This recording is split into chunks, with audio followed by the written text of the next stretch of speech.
I want to thank our sponsors from Autoland, Mark, for everything you do and what you've done to really help this out. It's been tremendous. It's going to be a great turnout, like Chris says, close to 14,000 fans. Tickets already sold. There should be a tremendous walk-up crowd with the weather that they're anticipating.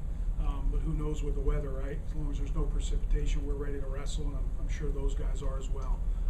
It's been a great partnership with the Princeton guys. We spent a lot of time with them, whether in person or on the phone, really trying to make this work. We've had tremendous support from our administration, from their administration, all the way from Pat Hobbs down. Jeff Brown and his staff, Lisa Carone, have done an unbelievable job of really making this thing go, allowing our coaches to coach, our wrestlers to wrestle, and really basically showing up on match day, and hopefully putting on an exciting dual meet. Like Chris says, it's a tremendous matchup. It really is. On paper, it's probably a 5-5 split. I think the way we see it, we're favored in 3, they're favored in 3, and then there's probably 4 really, really good toss-ups, and there's some great individual bouts that are going to take place not only this Saturday, but probably along the lines at the national tournament in March. So it's exciting. That's what you want. You want to have a great atmosphere. But more importantly, you want to have great wrestling.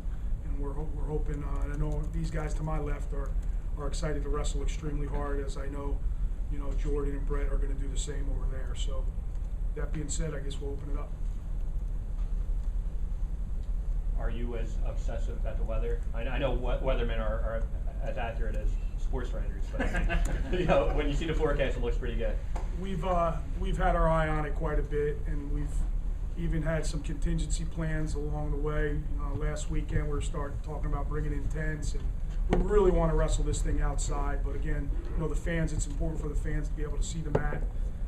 But as it turns out, it seems like it's going to work out. So. But yes, I was pretty obsessed.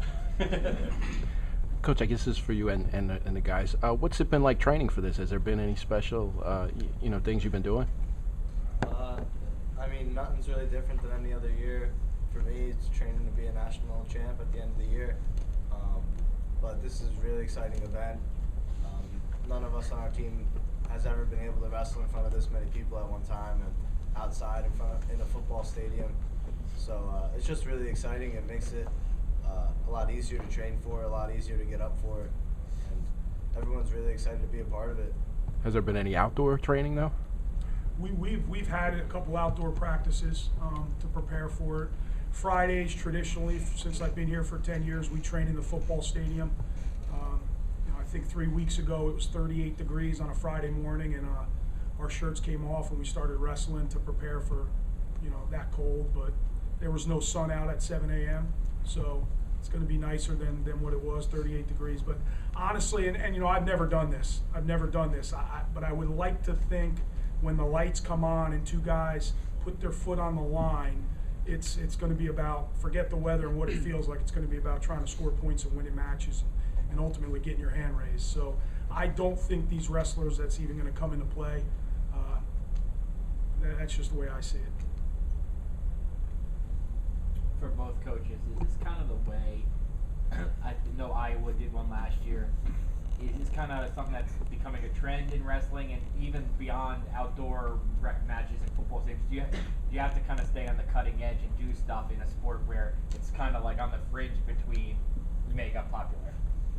Yes, we want to be involved in huge events, and you have to showcase the sport. It's what I've been preaching the whole time. I think where wrestling has fallen short is that we don't give ourselves enough credit, and we don't get out there and promote enough. One of the guys on staff, Coach Dubuque, one of his primary roles is the promotion, and we have a promotion surrounding everything we do. And now that we've done this, I think it just says to everyone else, you can do these things. You can get 15,000 people, 30,000 people to a wrestling event if you do the right things leading up to it. It doesn't have to be like a high school gym with 12 people. You can promote it, and what's really going to draw people, I think, are the matchups. Like he said, this duel is going to be a good one. And if you look at our programs, we've kind of been on a pretty steep trajectory right next to each other. And so this is a big moment for both of our teams. Got anything you want to add? No, just I guess yes, I do. Yeah, it's the cutting edge, you know. It's I think the best thing about being in Jersey is we're able to do this in front of, you know, hopefully 20,000 people. You can't do that everywhere. You know, you could do it in State College, Pennsylvania. You could do it in Stillwater, Oklahoma. Maybe you could do it in Minnesota, and obviously you can do it in Iowa. But you can do it in New Jersey, and I think that's what's made the best partnership here with these guys. Is we're both from Jersey, and we've really sold some, you know, asked people to buy some markers here and say, come on out for this. So, but you can do it here, and that's hopefully what we show wrestling.